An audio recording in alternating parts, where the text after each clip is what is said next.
Kita berdoa. Kami mengucap syukur Tuhan, karena kami memiliki pribadi di mana tempat kami dapat bersandar. Baik tangan-Mu yang kekal, pribadi-Mu yang kekal, juga firman-Mu yang kekal itu. Terima kasih Engkau melayakkan kami, untuk kami dapat mengenal Engkau sebagai Tuhan dan Juru Selamat kami. Terima kasih kami diberi kesempatan untuk mengenal kasih-Mu yang besar itu. Terima kasih karena Engkau memberikan diri-Mu bagi kami semua. Pagi hari ini kami rindu Engkau lagi memenuhi kami dengan firman-Mu, dengan pengertian. Roh Kudus, mari Engkau bekerja di dalam hati dan pikiran kami. Singkapkan semua yang terselubung. Firman-Mu yang hidup itu mengubah hati dan pikiran kami, supaya kami tidak berjalan di dalam kegelapan, tetapi di dalam terang-Mu. Supaya kami tidak terjatuh, tapi Engkau memberikan kekuatan di dalam batin kami yang terdalam. Terima kasih Tuhan untuk kesempatan pagi hari ini. Kami rindu sungguh-sungguh Engkau berbicara kepada kami dalam kesempatan ini. Terima kasih, segala puji, hormat, syukur bagi Allah yang sudah memberikan kami kesempatan. Amin. Shalom Bapak Ibu Saudara yang terkasih di dalam Tuhan. Shalom Bapak Ibu yang ada di rumah juga. Senang sekali saya dapat berdiri di tempat ini lagi. Kesempatan satu hak istimewa untuk berbagi firman Tuhan. Dan tentunya saya rindu hari ini kita akan berbicara tentang doa. Karena doa sudah menjadi bagian hidup kita, juga doa sudah menjadi bagian hidup lembaga ini selama lebih dari setengah abad. Maka pagi hari ini kita akan bersama-sama membaca dari Efesus pasal yang ketiga, ayat yang ke-14 sampai dengan ayat yang ke-21, tetapi saya rindu kita membacanya dari ayat yang ke-13. Efesus pasal yang ketiga, ayat yang ke-13 sampai dengan 21. Kita akan bersama-sama menambah pemahaman kita mengenai doa, secara khusus doa yang dinaikkan oleh Paulus. Kita akan membacanya karena tidak terlalu banyak. Mulai dari ayat yang ke-13, 21. Sebab itu aku minta kepadamu supaya kamu jangan tawar hati melihat kesesakanku karena kamu. Karena kesesakanku itu adalah kemuliaanmu. Itulah sebabnya aku sujud kepada Bapa, yang daripadanya semua turunan yang di dalam surga dan di atas bumi menerima namanya. Aku berdoa supaya Ia menurut kekayaan kemuliaannya menguatkan dan meneguhkan kamu oleh Roh-Nya di dalam batinmu, sehingga oleh imanmu Kristus diam di dalam hatimu dan kamu berakar serta berdasar di dalam kasih.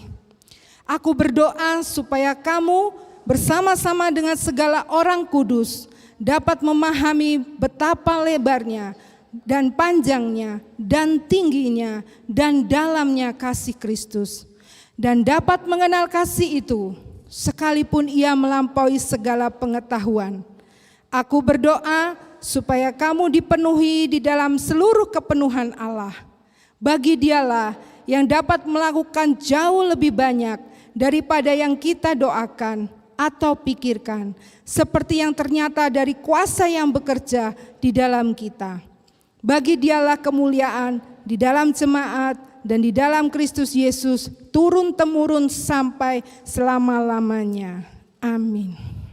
Ya, seperti tadi yang sudah saya beritahukan di awal, bagian ini adalah doa yang dinaikkan oleh Paulus kepada jemaat di Efesus.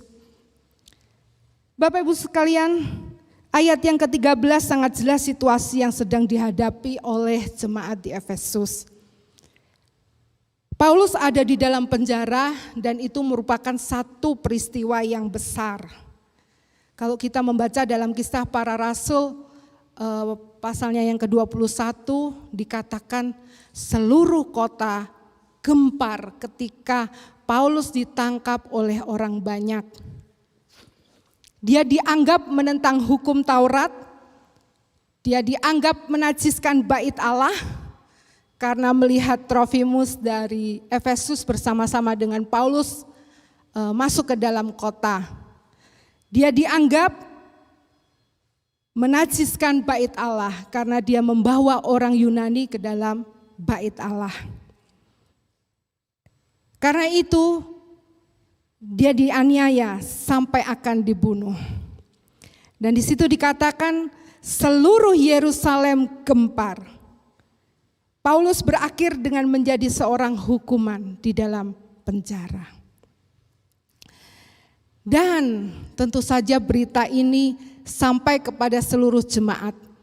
Mereka menjadi, di situ dikatakan tawar hati.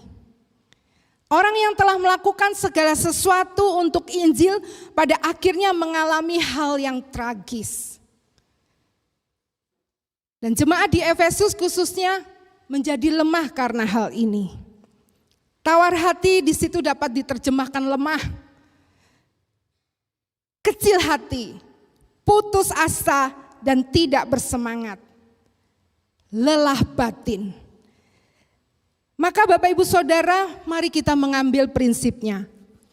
Mungkin peristiwa yang terjadi di masa itu tidak terjadi di masa yang sekarang. Peristiwa yang terjadi pada masa itu tidak sama persis. Tetapi ada begitu banyak yang terjadi di sekeliling kita yang membuat kita tawar hati, berkecil hati, putus asa dan tidak bersemangat. Situasi yang terjadi tidak ideal, tidak sebagaimana mestinya. Maka sebagai orang percaya, kita perlu memahami doa yang dinaikkan oleh Paulus bagi jemaat di Efesus yang sedang mengalami tawar hati. Kita akan melihat ada 3 bagian besar di sana, pokok doa yang dinaikkan oleh Paulus. Yang pertama, Efesus pasal 3 ayat yang ke-16, aku berdoa supaya Ia menurut kekayaan kemuliaannya menguatkan dan meneguhkan kamu oleh Roh-Nya di dalam batinmu. Hal pertama yang Paulus doakan adalah supaya jemaat di Efesus memiliki kekuatan batin. Seringkali kita tawar hati, putus asa karena kita tidak memiliki kekuatan batin. Di situ dipakai kata inner man, manusia batinnya. Kunci kekuatan kita sesungguhnya ada di dalam batin kita, inner man kita, inner being kita. Manusia lahiriah kita boleh punya penampilan yang sehat, kuat. Yang suka olahraga kan pasti menampilkan badan yang luar biasa. Tetapi kekuatan yang sesungguhnya menurut Paulus berada di dalam. Paulus berbicara mengenai kekuatan spiritual. Batin ini berbicara tentang roh kita yang dikuasai oleh roh Allah.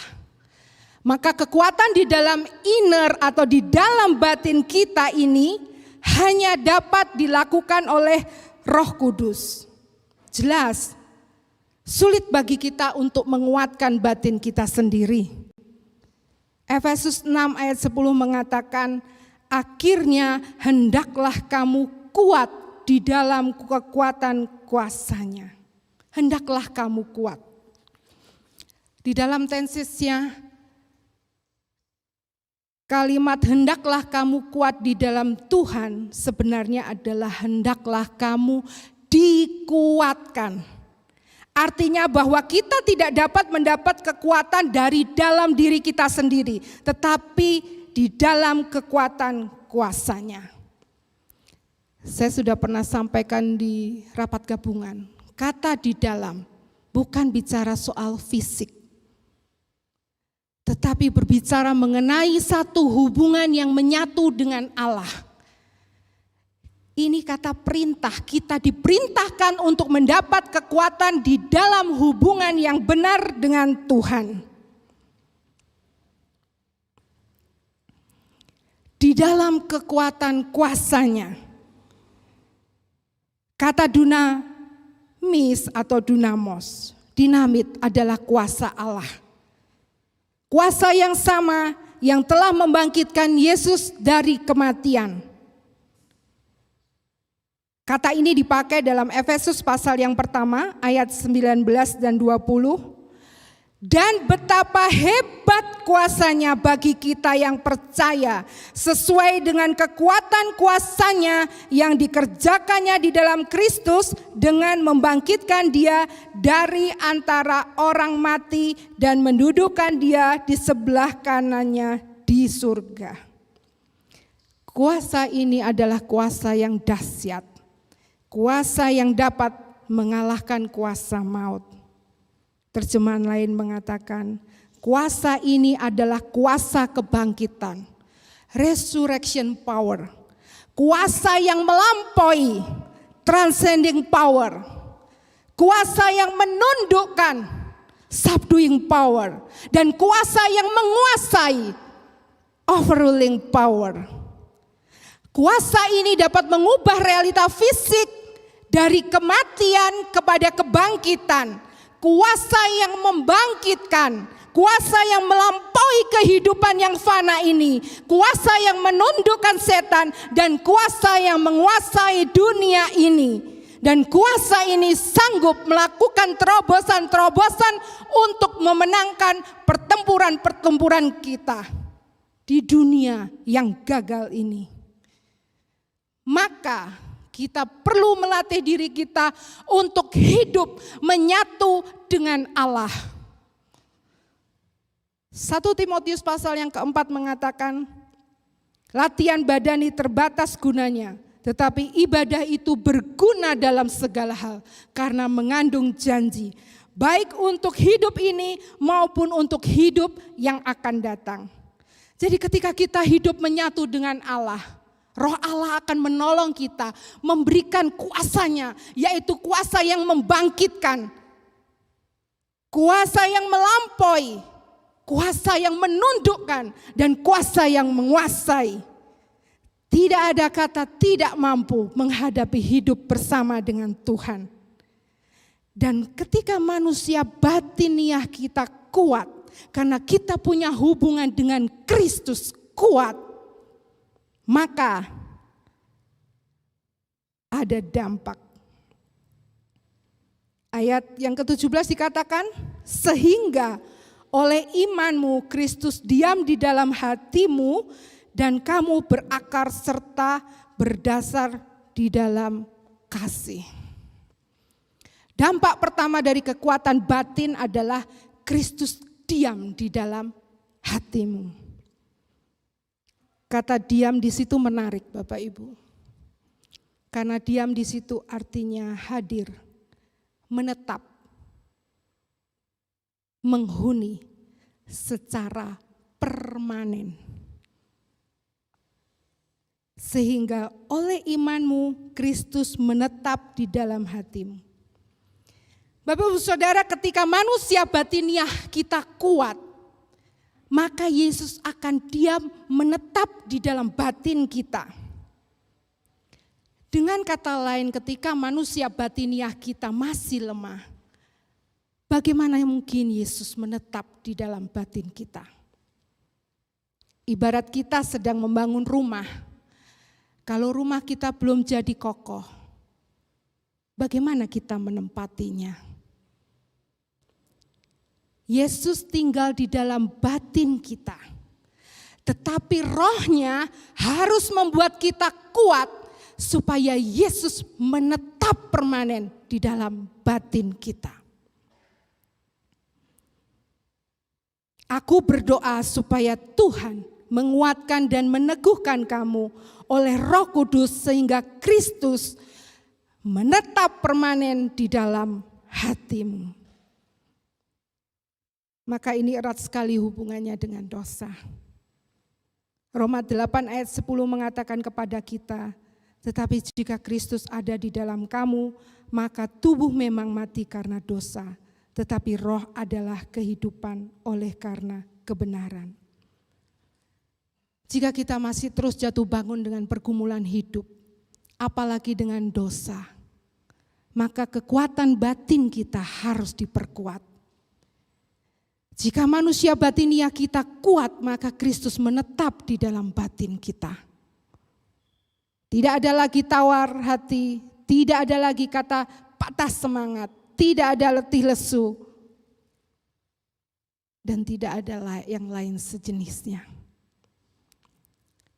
Diri kita akan punya alarm terhadap dosa. Ketika kita menyatu dengan Allah, Kristus hadir menetap dalam kehidupan kita. Maka kita akan punya alarm otomatis terhadap dosa dan terhadap apa yang terjadi di sekeliling kita. Dampak kedua dari kekuatan batin adalah kamu berakar serta berdasar di dalam kasih. Jika kita berakar itu artinya kita tumbuh di dalam kasih Allah. Jika kita terus tumbuh, maka kita semakin kuat sehingga kita tidak akan tergoyahkan. Maka Bapak Ibu sekalian, hal yang pertama yang Paulus doakan itu menjadi hal yang penting sekali dalam kehidupan pelayanan kita. Kita harus punya kekuatan batin. Kita harus berdoa untuk diri kita pribadi supaya kita memiliki kekuatan batin. Dan kita harus berdoa untuk orang lain agar memiliki kekuatan batin. Kekuatan batin yang diperoleh dari hubungan yang menyatu antara kita dengan Allah. Maka Yesus akan diam menetap di dalam kehidupan kita.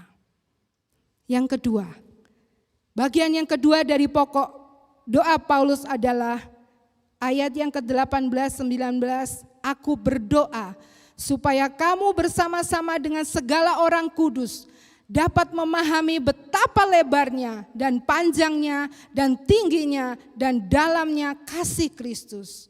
Dan dapat mengenal kasih itu sekalipun ia melampaui segala pengetahuan. Seluruh perjalanan kekristenan kita adalah tentang kasih.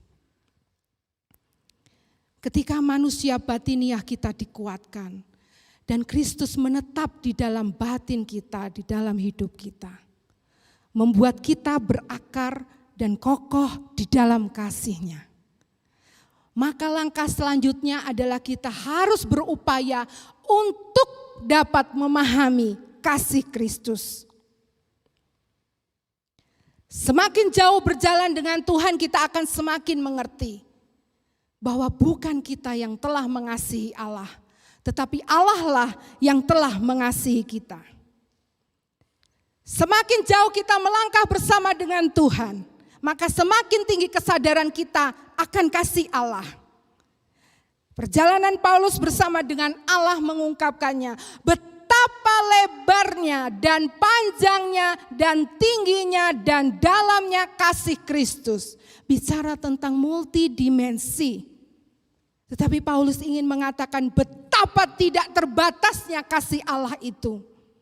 Kasih Allah yang telah dibuktikan melalui pengorbanan Yesus di atas kayu salib. Tetapi tidak berhenti sampai di situ. Kasih-Nya terus berkelanjutan dalam pengalaman hidup kekristenan kita. Kasih Kristus itu melampaui.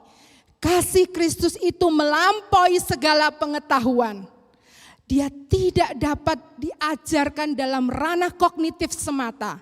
Dia melampaui intelektual kita. Kasih-Nya harus dialami. Maka ketika kita mengalami kasih Kristus, kita belajar mengenal kasih itu.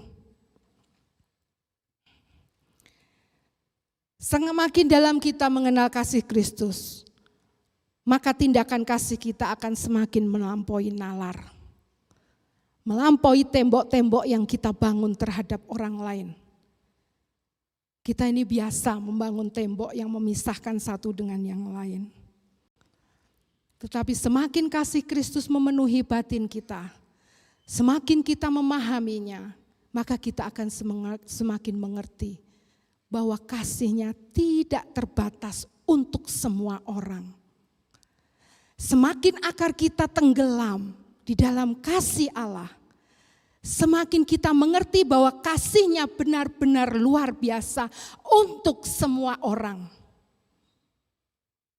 Semakin dalam kita berakar, semakin dalam hubungan kita dengan Kristus, semakin kita mengenal kasih Kristus.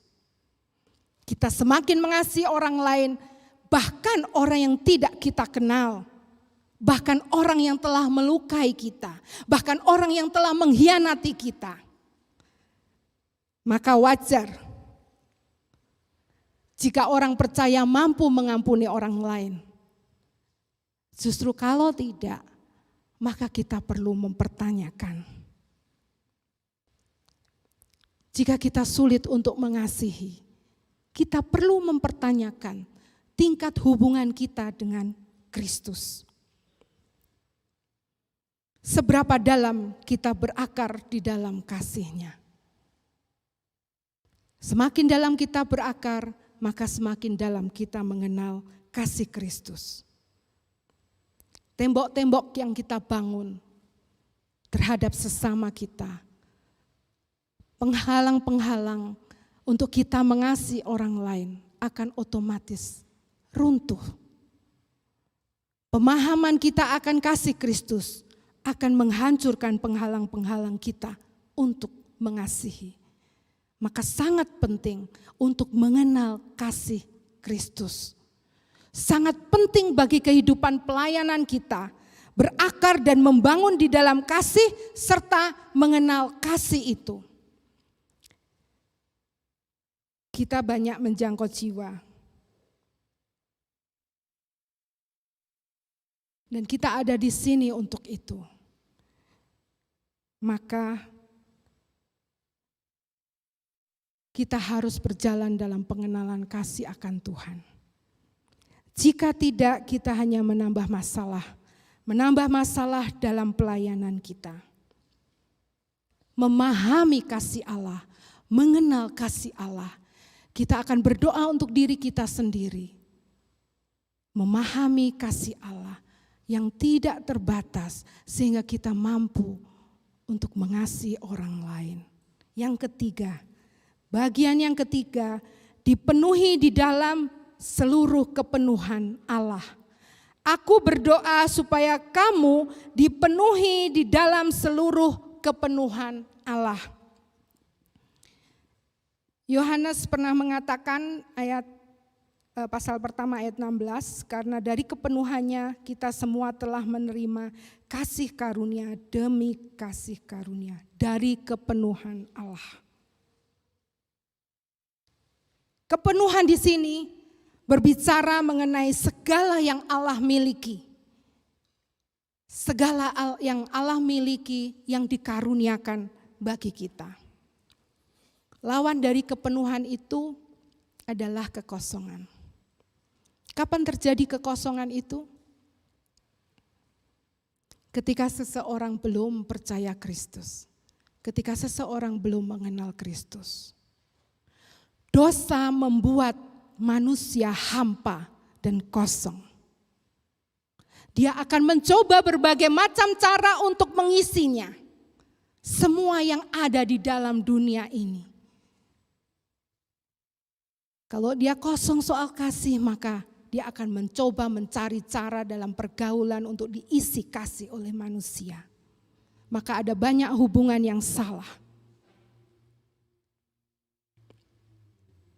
Kalau harta yang menjadi kekosongan dalam hidupnya, maka dia akan terus mencari harta. maka pertobatan adalah jalan mengalami kepenuhan Allah. Kata Yesus, kamu tidak bisa memasukkan anggur baru ke dalam kantong kulit yang lama. Kamu harus memasukkannya ke dalam kantong kulit yang baru. Maka anggur baru akan dituangkan. Dia mengubah kita menjadi baru, kemudian dia memenuhi kita. Dipenuhi di sini artinya lengkap dengan sempurna, total, tidak ada ruang kosong. Tidak ada bidang-bidang dalam kehidupan kita yang tidak akan diisi oleh Allah. Sepanjang kita menyerahkan hidup kita total, melewati proses dikuatkan oleh Roh Kudus, proses berakar di dalam kasih dan mengenal kasih itu. Percaya Kristus tidak serta-merta membuat kita langsung mengalami kepenuhan, tetapi kita melewati proses demi proses. Efesus pasal yang keempat ayat yang ke-13. Sampai kita semua telah mencapai kesatuan iman dan pengetahuan yang benar tentang anak Allah. Kedewasaan penuh dan tingkat pertumbuhan yang sesuai dengan kepenuhan Kristus. Itu adalah proses. Salah satu cara supaya kita hidup dipenuhi dengan kepenuhan Allah adalah hidup di dalam kepenuhan Allah. Hidup di dalam sumber yang memberikan kepenuhan itu. Bapak Ibu Saudara, seorang bayi belum mendapatkan semuanya. Dia hanya bisa diisi dengan susu. Belum bisa diisi dengan ayam goreng. Rica-rica, apalagi RW. Demikian juga bayi rohani. Maka kita harus belajar melatih diri bahwa percaya Kristus tidak boleh setengah-setengah.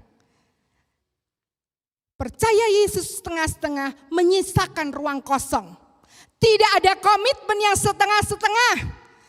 Kristus mati untuk kita itu kasih yang total. Bukan kasih yang setengah-setengah. Bukan pengorbanan yang setengah. Tidak ada yang setengah. Semuanya total, lengkap dan sempurna Tuhan berikan bagi kita. Maka kesatuan kita dengan Allah harus total. Iman kita kepada Tuhan harus total. Kita mengenal Allah kita harus total.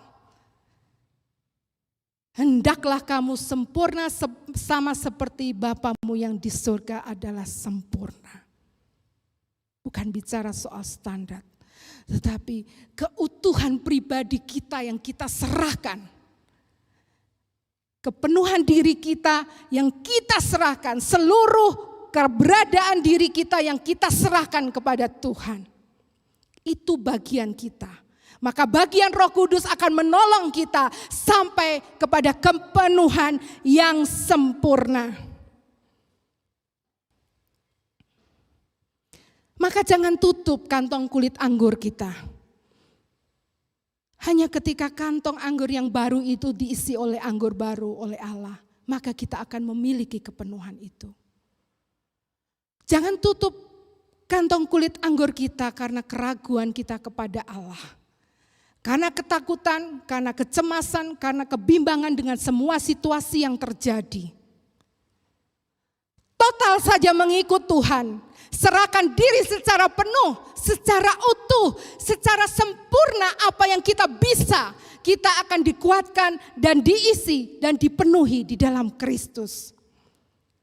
Ketika kita mengalami kepenuhan Allah, maka tidak ada ruang kosong yang tersisa. Tidak untuk diri sendiri, tidak untuk tujuan-tujuan diri sendiri, tidak untuk ambisi-ambisi pribadi, juga tidak untuk setan. Karena kepenuhan Allah akan membawa kita kepada tujuan Allah. Kepenuhan Allah akan membawa kita kepada apa yang diinginkan oleh Allah.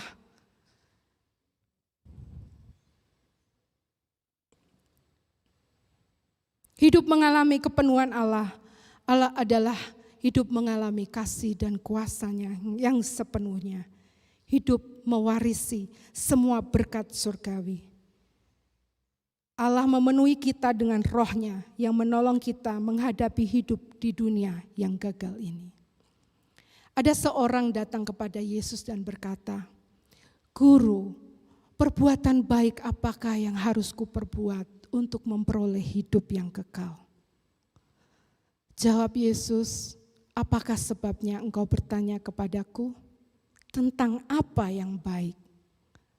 Hanya satu yang baik. Tetapi jikalau engkau ingin masuk ke dalam hidup, turutilah segala perintah Allah." Kata orang itu kepadanya, "Perintah yang mana?" Kata Yesus, "Jangan membunuh, jangan berzinah, jangan mencuri, jangan mengucapkan saksi dusta.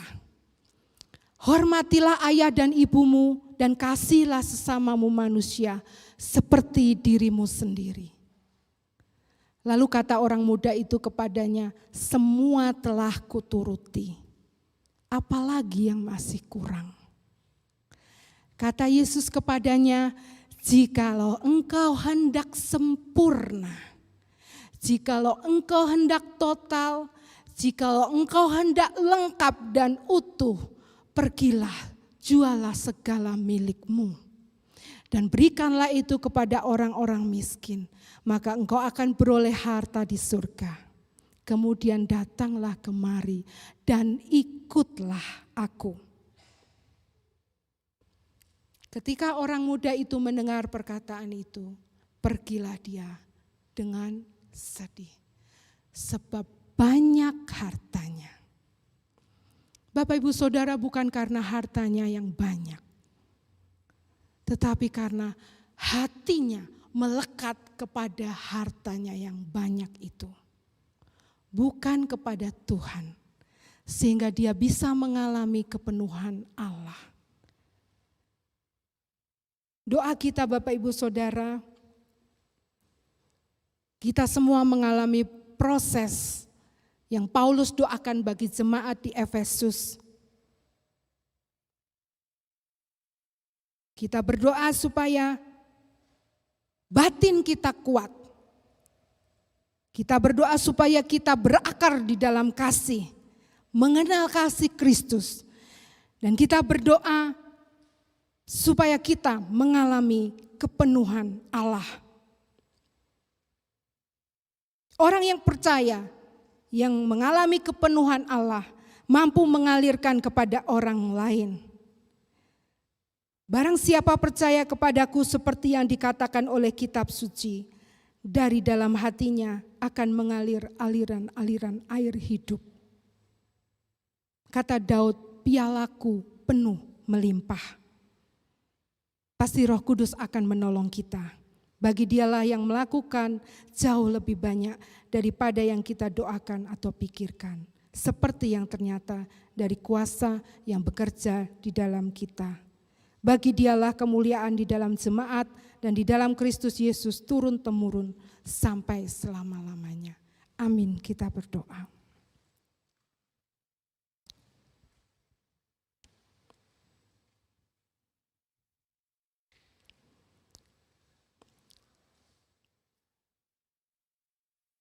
Tuhan, ini hati kami, ini diri kami sepenuhnya dan seutuhnya.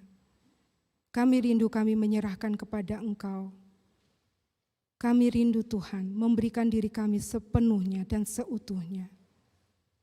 Supaya kami mengalami kepenuhan Allah. Dan lebih dari itu, batin kami dikuatkan. Kami berakar di dalam kasih. Supaya kami sanggup menghadapi dunia yang gagal ini. Supaya kami sanggup menghadapi pertempuran-pertempuran di dalam kehidupan kami. Pertarungan-pertarungan yang harus kami menangkan. Tuhan, tidak mudah. Seringkali kami hancur, seringkali kami tidak berdaya, seringkali kami lemah dan mengalami patah semangat. Tetapi Engkau menerima hati yang remuk. Tuhan, tolong kami. Biarlah Roh Kudus terus menguatkan batin kami, diperbaharui dari hari ke hari, supaya kami kuat, sehingga ketika kami kuat, kami berakar, kami tidak mudah diombang-ambingkan oleh hal-hal yang terjadi di sekitar kami.